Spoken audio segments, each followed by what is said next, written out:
the most, women tell the biggest lie. A man's lie is like, I was at Tony's house. That's a man's lie. A woman's lie is like, it's your baby. They're all lies. All of you.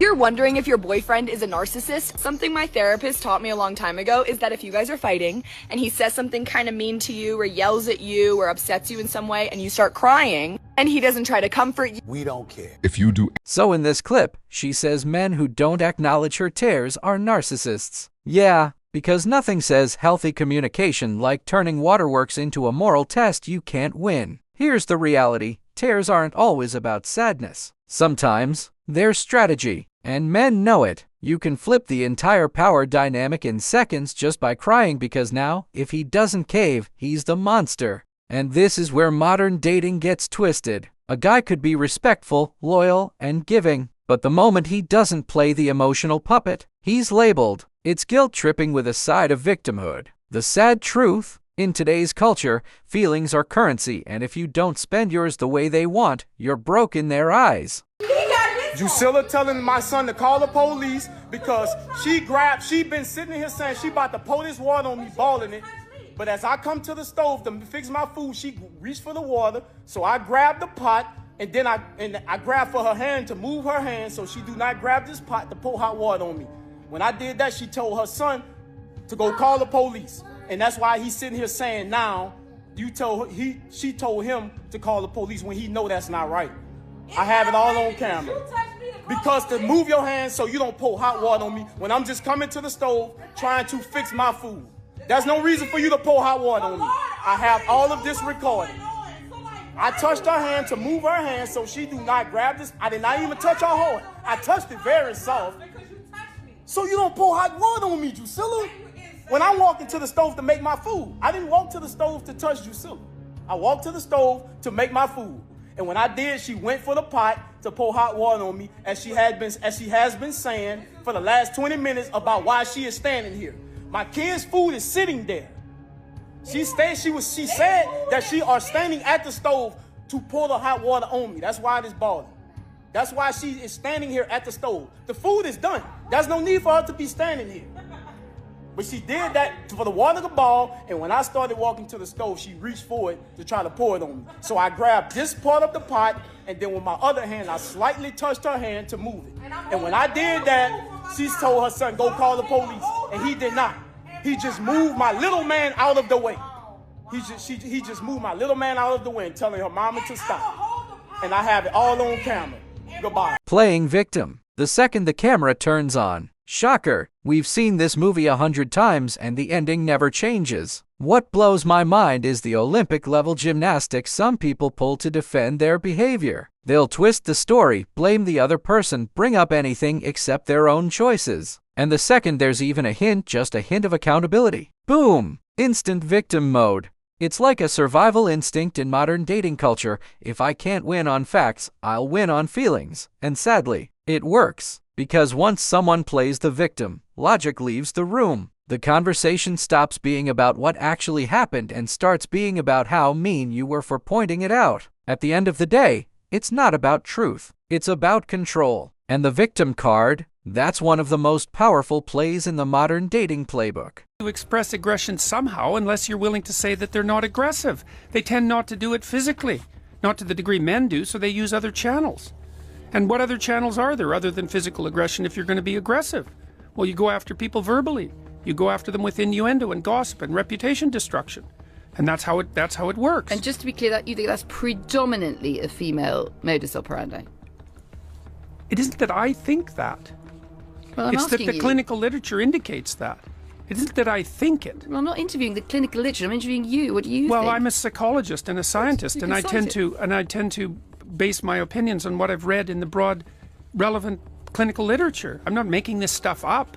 I studied antisocial behavior for like 15 years. I'm actually quite an expert on it. You two ladies are looking beautiful tonight, so I just thought I'd drop you some roses. But there's 3 of us. I can see that.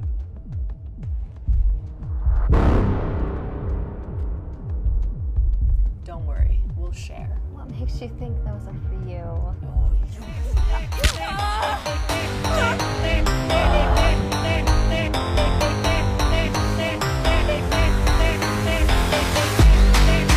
If I end up in the happiest, most loving, healthiest relationship, married with kids, whatever it is, I can promise you I will still hate most men. So what is the rational reason behind that? And that is something that I genuinely don't think will ever change, because there are so many men that treat women so badly. So the rationale here is because of the actions of some men, they are therefore deciding to despise the majority of men. If I truly find one that is just like the outlier that genuinely treats me good and treats other women well, you're like, he's just one of the good ones. One of the good ones. Interesting.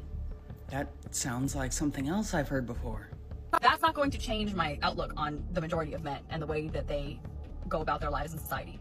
Is anyone else picking up on the fact that this is the exact same logic that some individuals use to justify racism? I truly don't care that I feel this way about them, because I didn't create these feelings, they did. So what they're saying is essentially they can't control their own feelings, nor their reactions to other people's behaviors.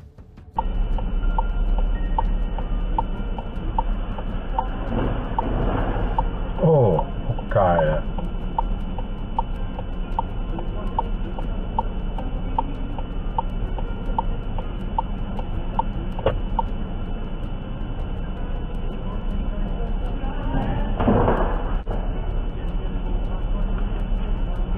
Imagine you decide to go to a party that your girlfriend told you not to go to, that she was going to be at. And while at that party, you see your girlfriend walking up the stairs with 2 guys. At some point after that, you muster up enough courage to walk up the stairs yourself and go inside the room. And when you open the door, you see 2 guys running the choo-choo on your girl. You decide to post a video about it. That video goes viral because you had this text in the video. And women in the comments section were saying that your girl was a victim of SA and that she did not cheat on you. So you release an additional text to show that she admitted to cheating on you. That's still not enough. The same women that want you to believe all women when they have no proof are the same ones that won't believe one man with proof. So you then decide that, hey, since the text messages are not working, I'm going to give you a audio recording. Honestly, I shouldn't have done it, but I also put myself in that situation and I consented, so it's nothing. Even with all of that, they still don't want to say she just cheated on him. The jokes really do write themselves here. Imagine being so allergic to accountability that you can't even hold another woman accountable for something she obviously did. That's not loyalty, that's willful blindness. This is what happens when you've been told your whole life that nothing is ever your fault, that you're special, perfect, untouchable. When you grow up in that bubble, accountability feels like an attack, not a life skill. And here's the problem: if you can't call out the wrong in your own camp, then the bad behavior never stops. It just gets recycled, passed around, and normalized. That's how entitlement becomes generational. In a world where the truth hurts feelings, feelings are starting to replace the truth. And the result? A culture full of people who would rather protect the fantasy than face the facts. Why when women say I'm living my best life, they always go and do some... Why's the best you could do is be a slut? We don't have a male loneliness epidemic. What we have is a female delusion epidemic. There is no amount of graphs, charts, diagrams, self-help books. There is no amount of information that's going to help men keep up with the delusional reality that a lot of these women live in. You want somebody who is interested in you, but not too interested. You want somebody to text you back fast, but not too fast that he seems desperate. You want somebody to plan dates, but plan dates the way that you would plan them, otherwise it doesn't count. You want men to make $100,000 a year while working 20 hours a week and still being home with your kids, if you have kids, and take on kids maybe that aren't even his in the first place. You don't want Cheesecake Factory, but you also don't want McDonald's, but then you also don't want him to spend all of his money and be broke. And you speak on men coming on this app to listen to other men talk about what women want, but the reality is that how many women come on this app and listen to the bull that we hear all day long about narcissism, that every single person that you meet is a narcissist, and everything is a trauma response, and everybody needs therapy, and everything is labeled to avoid your own accountability. Come on this app and talk about broke loser epidemic. Meanwhile, y'all aren't even making $50,000 a year. You can't afford your own rent without living with somebody. You can't afford to live without government assistance, depending on your parents, or some of you depending on your ex-husband. But y'all never want to have that kind of conversation. Not to mention the amount of massive credit card debt that most women have to maintain their lifestyle, which is a lifestyle that they can't even maintain, so they're looking for a man to sponsor them.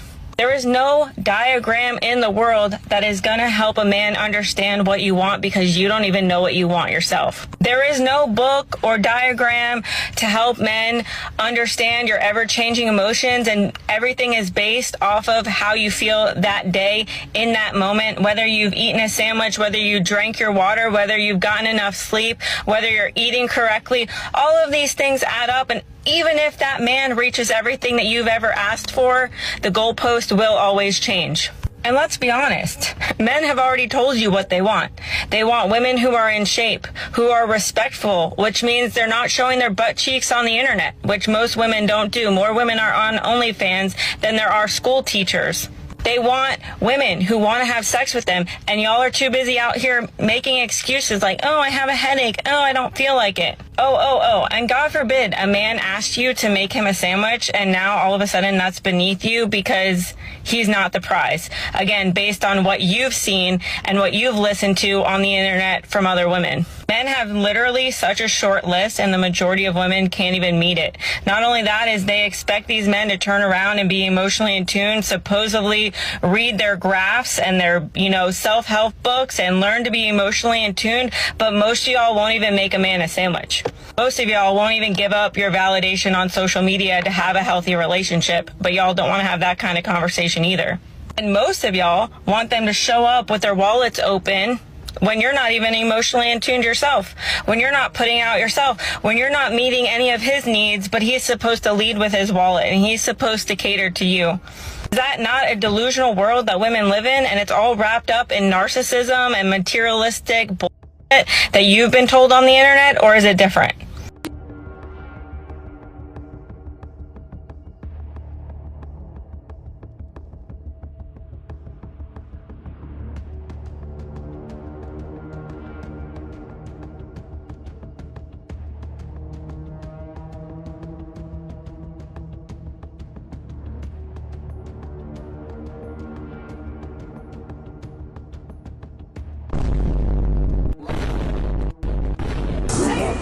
To serve the Titan